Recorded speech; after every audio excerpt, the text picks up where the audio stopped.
Welcome back to my channel. I'm Leandra the TBR0 and I am a proud competitor in round 1 of Battle of the Booktuber. This is a super fun secret project, which is obviously not really secret anymore, hosted by Danni Dabbles, and she's asking the question, who on Booktube is the best at giving other booktubers recommendations?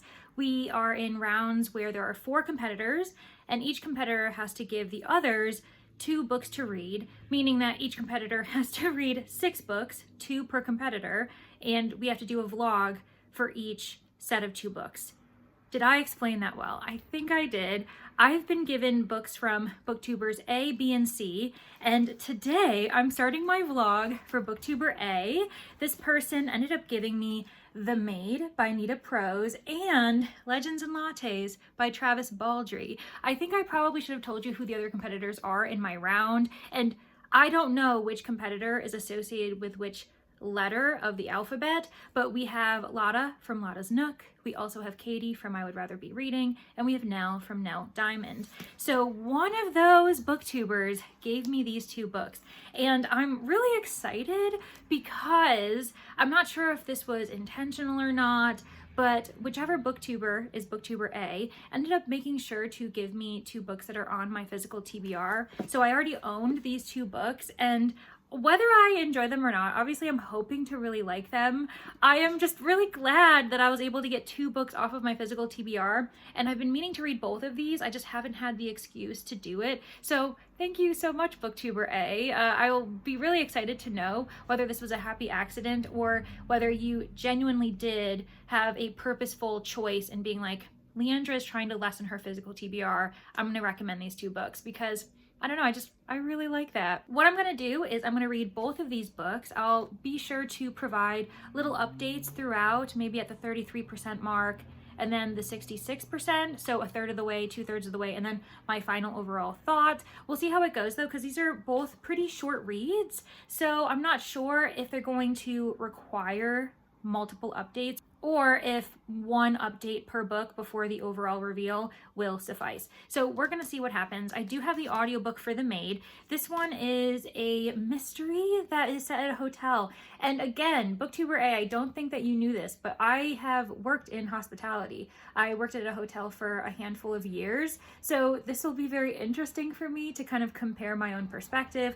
I didn't work in housekeeping, but I did help out when we needed to. I mostly worked at reception and with like customer service. So this will be very interesting for me, and I love mysteries. And then the other one is a cozy fantasy, and I'm imagining that this person recommended it to me not only because it's very popular, but because this is cozy and I've really enjoyed cozy fantasy so far. I mean, my only like experience with it was Emily Wilde's Encyclopedia of Fairies, and then the second book, Map of the Otherlands, and I really enjoyed both of those. And yeah, I feel like I'm gonna like it. I really hope so. If not, I think myself and the rest of Booktube will just be devastated. So we're gonna see what happens. I put myself on hold for the audiobook for Legends and Lattes. We'll see if I get it in time, fingers crossed, but I heard that the author reads it aloud. So yeah, I feel like that would be really lovely. What's gonna happen is I'm gonna read these 2 books. I have already decided that I'm starting with The Maid, mainly because I've already started it. I know, I've started the intro having already read part of this book. So you will be seeing me in this same garb in the next clip where I give you my thoughts in the first third of the book.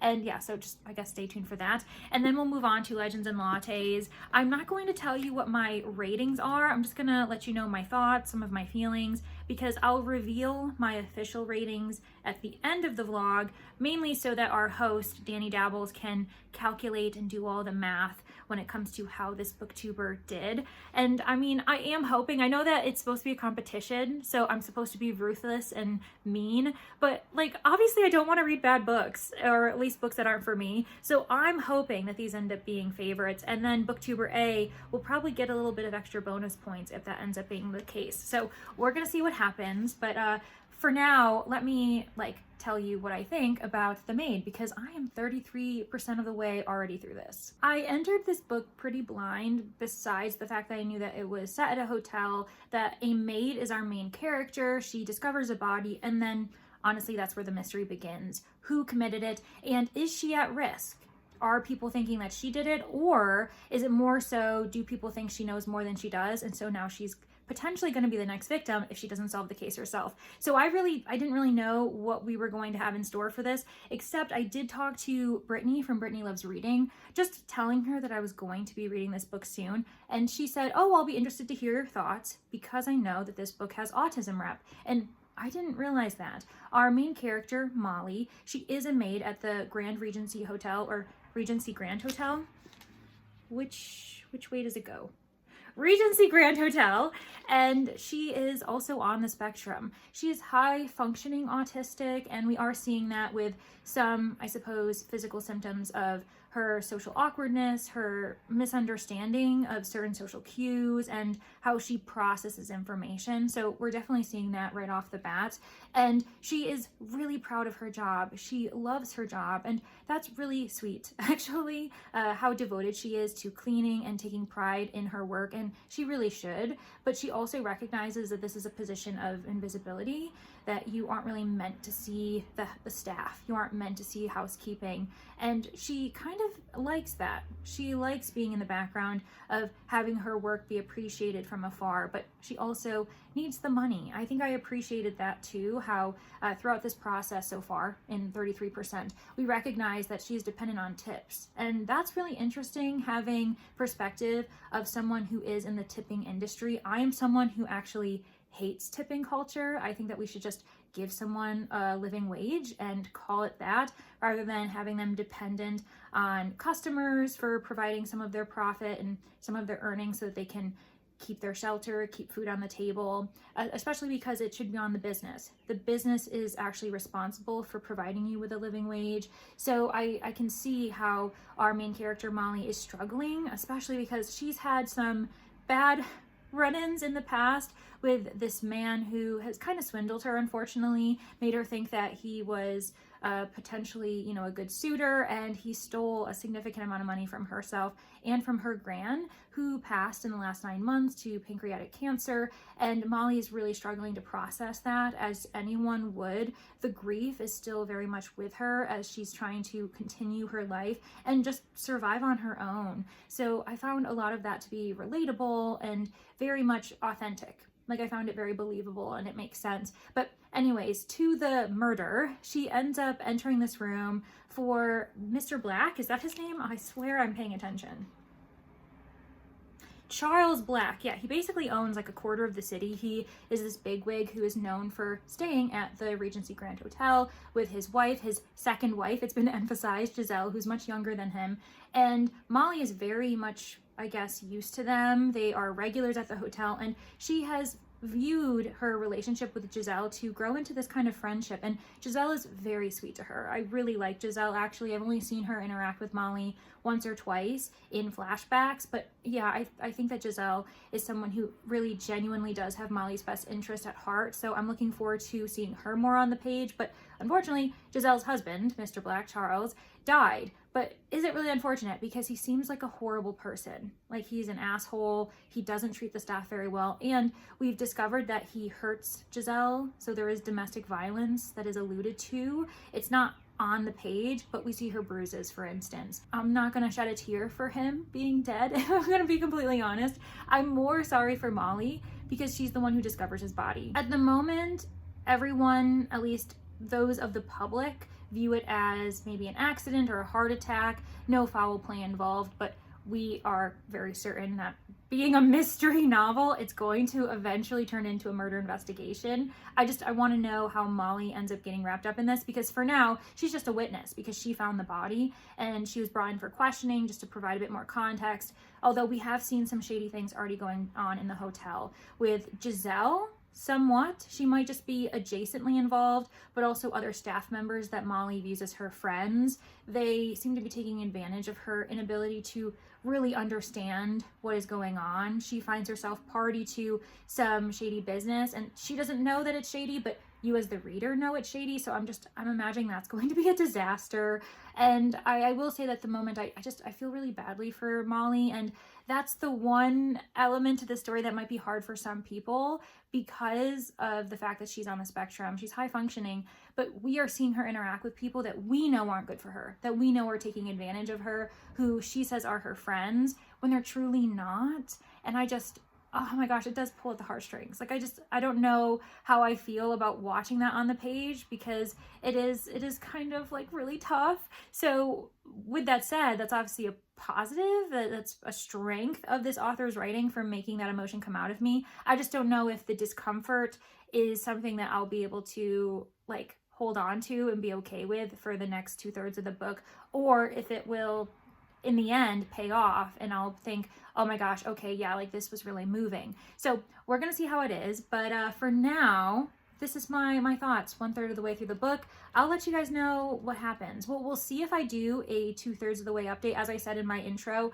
I'm not sure if I'm gonna need to do that, because if we're being honest, this is a really short book. Like, it is a hardback, and look how thin that is. It's only maybe about 300 pages, and the audio was just under 10 hours. And because of the way the speed of the reader is going, the voice narrator who's reading it to me, I actually have easily been able to move it up to 2 times speed, meaning that this is like a 5-hour audiobook for me. So I'm not sure if I'm gonna feel the need to give you another update, but if I do, I mean, you'll know, and so will I once we get to the next clip. If not, I'll see you at the end of the book. I've decided to provide you with a 2/3 of the way update because I just ended chapter 16 at page 176. So yeah, we're about 2/3 of the way through this, and I would do anything for Molly. As a character, I think she deserves the world. She deserves good friends, and I wish that I could support her. I want to be able to pull her out of this book and just give her a hug,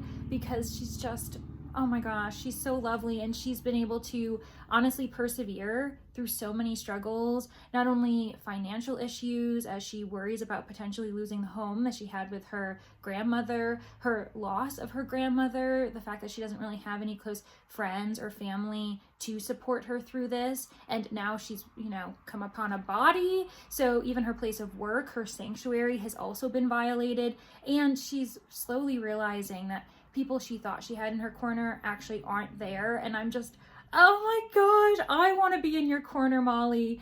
And there actually is one character that I want to talk about, but I won't talk about it just yet. I'll be sure to do that at the end of this check-in clip, and I'll have a potential spoiler, area on the screen, just so you know, because for me, I would say that this isn't a spoiler, but this character is only introduced after the halfway point. So for some people who want to enter blind, I understand why you might label that as a spoiler for yourself. So basically, I'm going to talk about this person later on in the check-in, but Molly, oh my gosh. And I genuinely feel so sorry for her, because I was wondering, I did enter this pretty blind. I knew various details, but I wasn't really sure how she'd be involved with the crime beyond finding the body. And I wasn't sure if she'd be a witness, meaning that she was in danger because maybe she knew more than she thought she did and the killer would be after her, or yeah, she would be given all of the blame, and the latter has happened. So many charges have been put against her, and it's such a layered crime, and she's realizing just how, I guess, in trouble she is, and that certain people in and around the hotel are, they're not her support system. They aren't there to help her. So that's been a bit of a wake-up call for her. With that said, as much as I am adoring Molly, and I want to give her a hug, I am feeling some frustrations, and it's one of those situations where you're wondering if the frustration is purposeful, like, good job, Nita Prose, she's doing everything she should as an author, making me feel certain emotions, or if it's a bit over the top and my frustration is coming from a bit heavy-handedness in a certain characterization of our detectives. We've got Detective Stark. She's the one who's leading the investigation, trying to figure out what happened to Mr. Black, and she has interviewed Molly a few times at this point in the story, and I am so frustrated by how she speaks to Molly, how she gets frustrated with Molly, because, this was published in 2022, and yes, I would agree that our police departments, especially in the US, are not provided enough support and training when it comes to working with people, I guess, in regular life, whether it's because they have, emotional trauma or mental health illnesses, or if they're on the spectrum. I find that very believable that they would not be equipped, because I think that that's one issue that we have in our, justice system. We don't train people in that as they should be. And so this detective is not providing Molly with the patience that she deserves and the respect as well. And she is just losing her temper. She's losing her patience way too often with her, and it's actually really aggravating to hear those conversations. And I'm wondering if it's a bit too much. Like, while I agree that this is lacking in the justice system, at least in the US, I also feel as though someone with common sense would recognize that Molly is high functioning but still on the autism spectrum. So you would provide some scaffolding when it comes to social interactions and providing her time to process. Like, I could still see her, making some faux pas or kind of fumbling through, maybe stuttering and starting while she's trying to gather information from Molly. But I'm really finding her like the villain. Like, honestly, she's worse than the killer at this point. I don't even know who the killer is. I really, really hate Stark. So that's one thing that I'm like,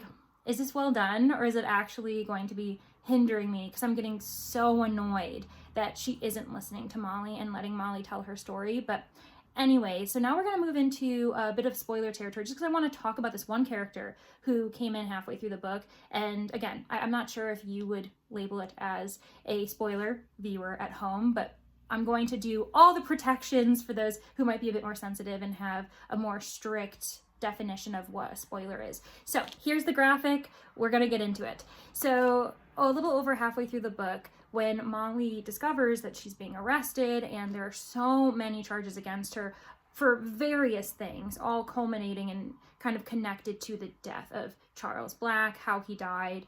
It's not looking great for Molly. She ends up getting reinforcements. One person that she's really dependent on and the tried and true friend to her at the hotel is Mr. Preston. He is, I think, like the bellhop.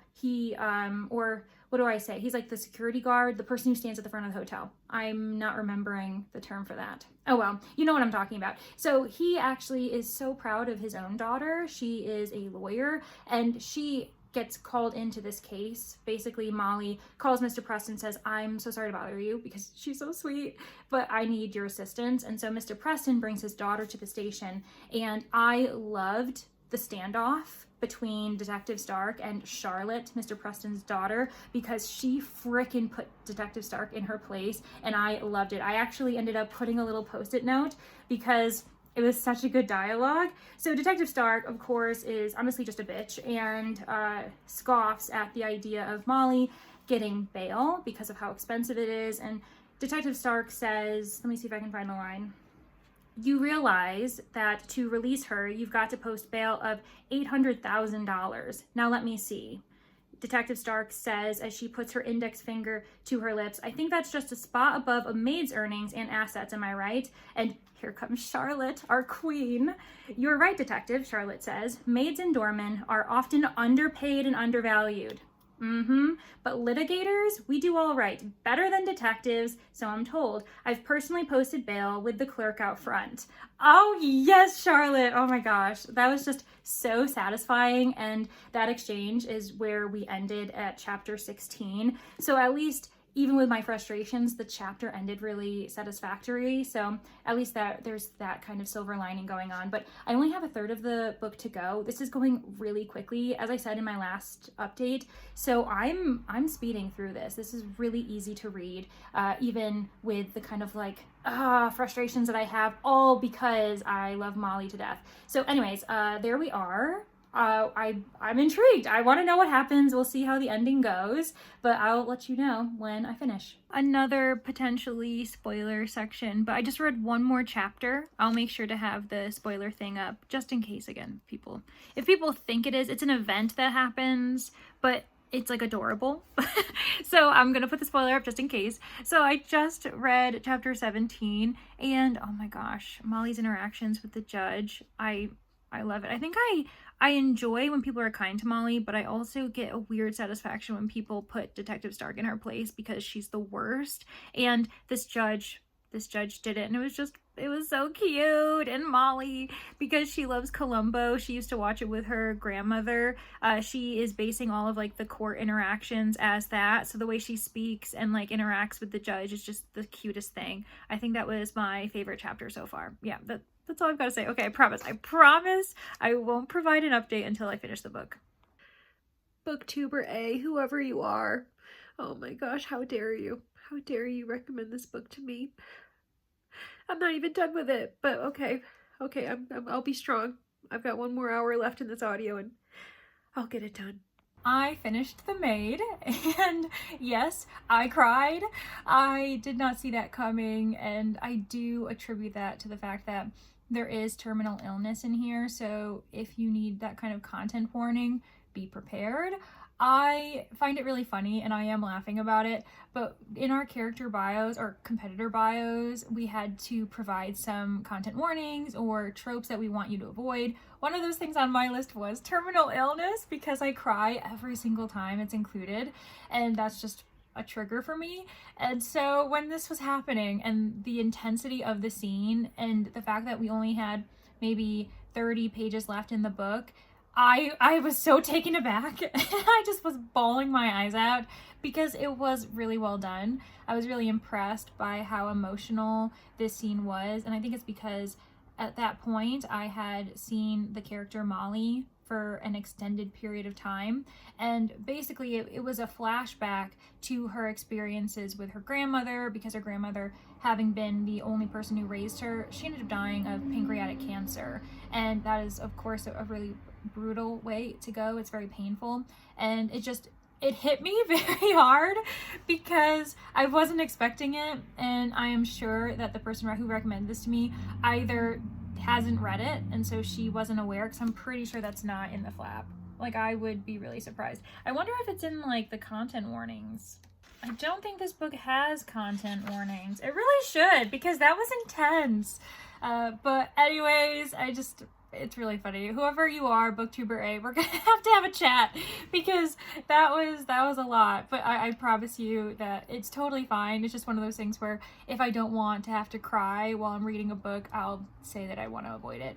But honestly, it doesn't detract from my experiences with this book. I'm really glad that I read it. I am in the range of somewhere around a 4-star. So 4 stars or higher, basically, because I did find it a bit slow at the beginning, and I was questioning the representation of this person on the spectrum of an autistic main character, just her demeanor and some of her actions. I also didn't like the fact that there's this one character that she is attracted to, and it turns out quite badly. It's a person that she realizes that she can't trust, and I feel as though we could have removed the fact that she was attracted to this person and just been like, hey, I thought you were my friend. It still would have been really impactful, especially because she does at one point have a little bit of a love interest later on. I won't say anything more because I don't want to spoil it, but yeah, that was kind of icky to me, not because she found this person attractive,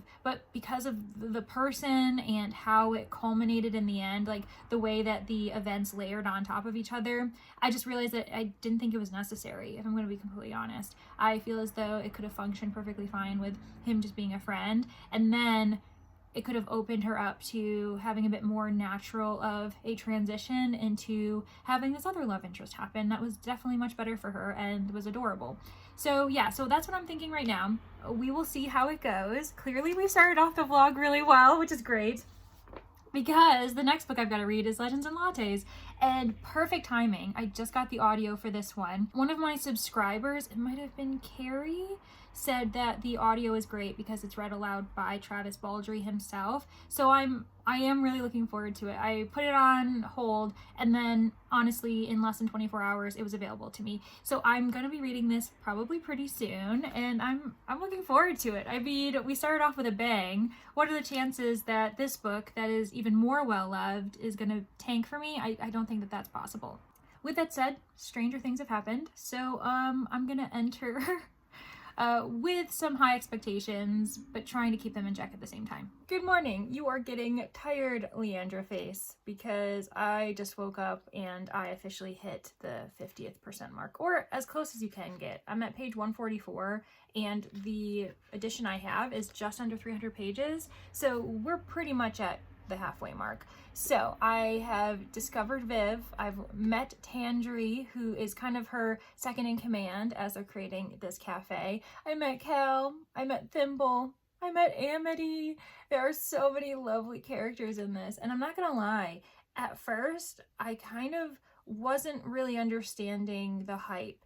I felt the cozy vibes. I was intrigued by Viv, and I was rooting for her to create her coffee shop, but I wasn't that invested. I don't know why. I think I needed more time to get to know the characters, because this is a book where it is very character driven, and with every passing interaction you become more invested, you understand the characters better, and oh my gosh, first of all, Amity.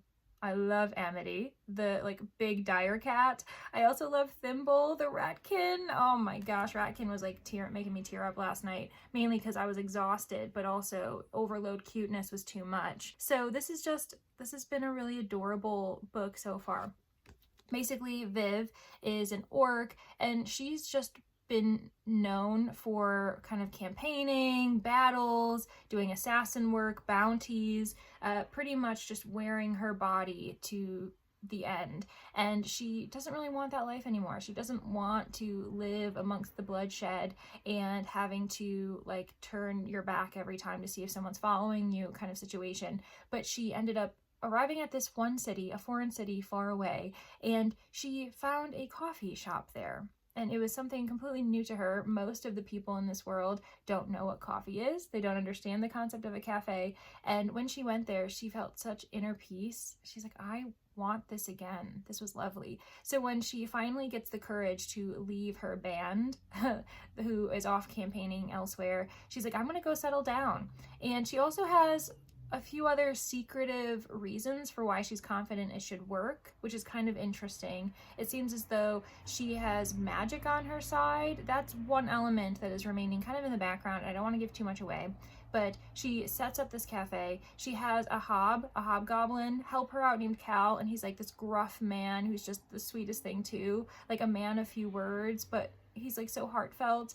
There's this one scene where I was like, oh my gosh, stop, Cal, you got my heart. And I really want to keep seeing him, but now that the work is done and the cafe's open, it doesn't look like he's there as frequently as I would like. Like, I just want them to be a family. Basically, I just want them all to move in together. So we've got Vivian, we've got Cal. I don't even know if her name is Vivian. Did I just like give her a full name? I think it's just Viv. I don't think that's a nickname. I just think that's her name. So we've got Viv, we've got Cal, we've got Tandri, who's a succubus, and originally she's hired just kind of to be an assistant, but she's become such an important figure for Viv. They both work together, and they have been really smart when it comes to marketing the cafe, getting people in the door, and learning the ins and outs of running a cafe. There are a lot of little Easter eggs, I suppose, if you're a big cafe supporter.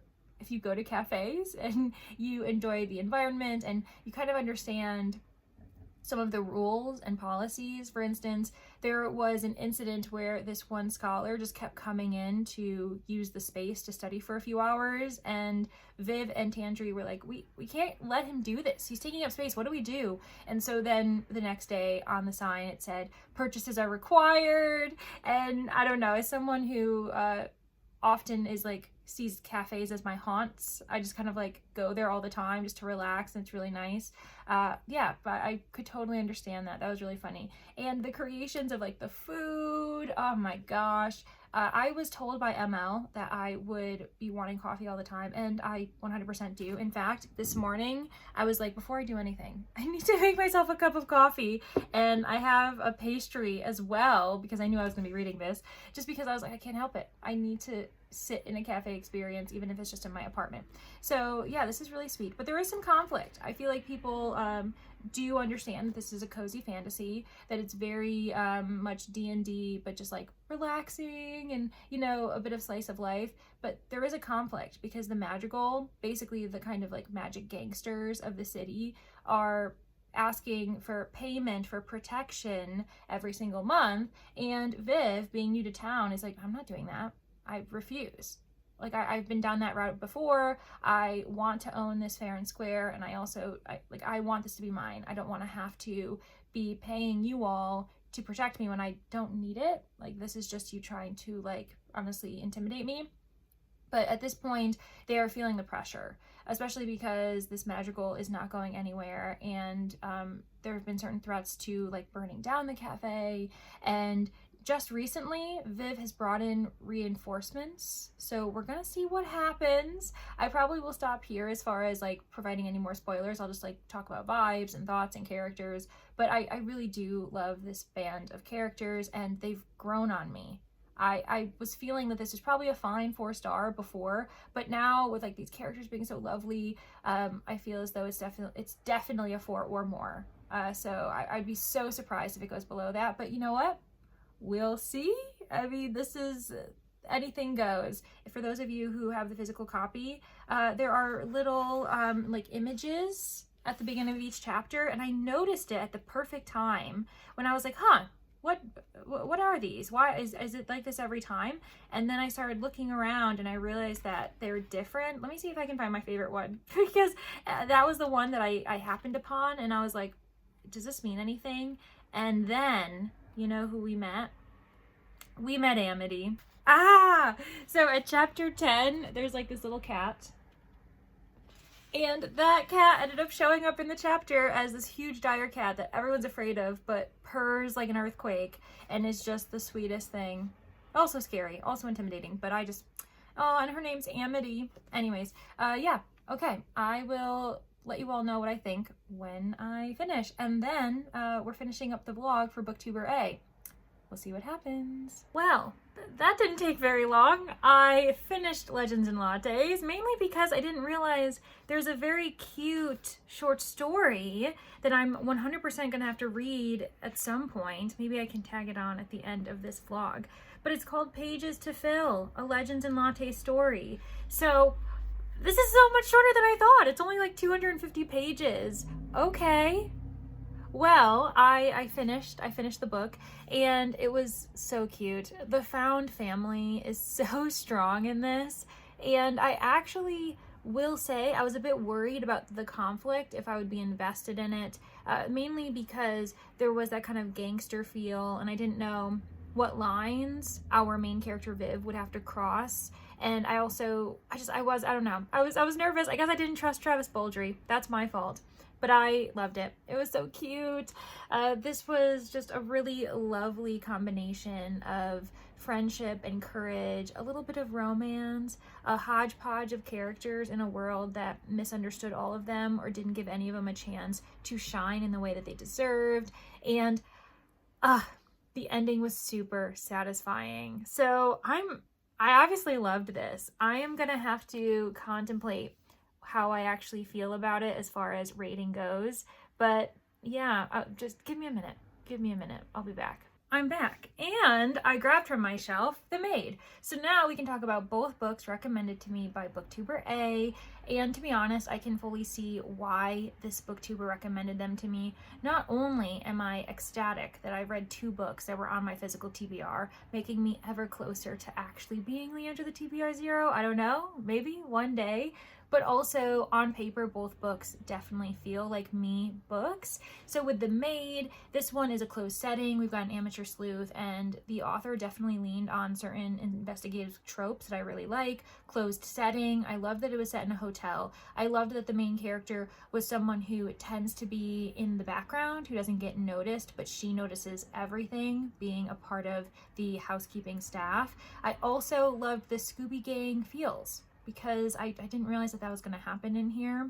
With that said, this book did make me cry. Technically, the Booktuber who recommended this to me ended up giving me terminal illness rep, or at least a terminal illness within its pages that I kind of wasn't really wanting to experience, but yeah, it made me cry in all the best ways, and I certainly don't regret reading it. And Booktuber A, you don't have to feel badly, because if you hadn't read this before, you wouldn't know that this is in here, because it was very surprising as well. Like, I didn't think that it would be in here, and I'm pretty sure the inner flap doesn't, it only kind of alludes to the fact that Molly's grandmother had been sick and she was dead prior to the beginning of the book. So you don't expect certain flashbacks to occur that make you cry, but I'm giving this 4 stars. So this is definitely up my alley. And yeah, thank you so much for finally encouraging me to read it. And I know that the second book is out, and I'm gonna have to read that too. So that was 4 stars. Good job to you, Booktuber A. You did a great job. And then we moved on to Legends and Lattes. And the reason why this is definitely up my alley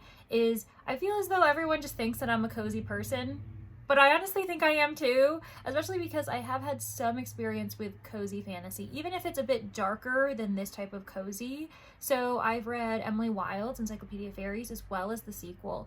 And I recently read The Wickwire Watch, and that one I would say balances darkness and cozy vibes really well. And this one, though, is just all cozy, all slice of life. Even the conflicts weren't as big or daring as I thought they would be. And I actually am really glad that they weren't. I was worried that that would feel off in this world. It was very mundane, and I loved that. I actually really enjoyed that. And so for my rating, I'm going to be giving it 5 stars. This is a 5 stars, all 5 vibes. That's what I'm giving it. I'm giving it 5 vibes. I could piecemeal and give it 4.75, 4.5, because I am using quarter star ratings this year, and I've been doing it like a mad woman. But honestly, this is one of those situations where I really appreciate that this is in the world. I can totally see people feeling very comforted by it, especially because you still get the fantastical vibes. You still get all of the fantastical creatures. You got adorable side characters, but also just the comfort of this world and them having very human issues and human struggles. It kind of aligns in my mind in the same category as maybe A Psalm for the Wild Built, which I also loved, and I would argue that's like kind of cozy what am I saying? I would say that that's cozy sci-fi, because I found that very comforting of a read too. So yeah, I'm giving this 5 vibes because it deserves all the vibes. Now, is this an all-time favorite read though? Mainly for, I think, tiebreaker points? No, I would argue it's not an all-time favorite, but it is one that I would reread. So thank you so much to Booktuber A for recommending both of these books, because you honestly did a stellar job. I really enjoyed this experience, and they're 2 books that I was putting off for so long, mainly because I was worried I wouldn't like them. For whatever reason, I don't know why. I think I got scared, especially with the hype from Legends and Lattes, but I mean, honestly, a 4 star and a 5 star, you cannot be mad at those results. So congratulations to you, whoever you are. And that also leads me, who do I think Booktuber A was? Who recommended Legends and Lattes and the Maid to me? Well, I was kind of juggling between 2 booktubers, but I'm going to stick to my gut and say that I think it was Latte from Latte's Nook. Let me know if you agree with me in the comments, but I feel as though that's who I think it is. That's just for fun. There really isn't any extra points or bonuses for guessing right, just kind of bragging rights at this point, I'm pretty sure. So yeah, Latte, I think this was you. Thank you everyone for getting to the end of the vlog. I hope that you have had a good time. I'll make sure to link all important information in the description in regards to Battle of the Booktubers, where we're at in the process, what videos you should be watching to ensure that you keep up to date. And I can't wait to see you all in my next video. So like, subscribe, comment, and also go hang out. Say hello to Danni, to Nell, to Katie, to Latte, because they're all a part of this process too, and I'm having so much fun. Okay, see you all in the next one. Bye!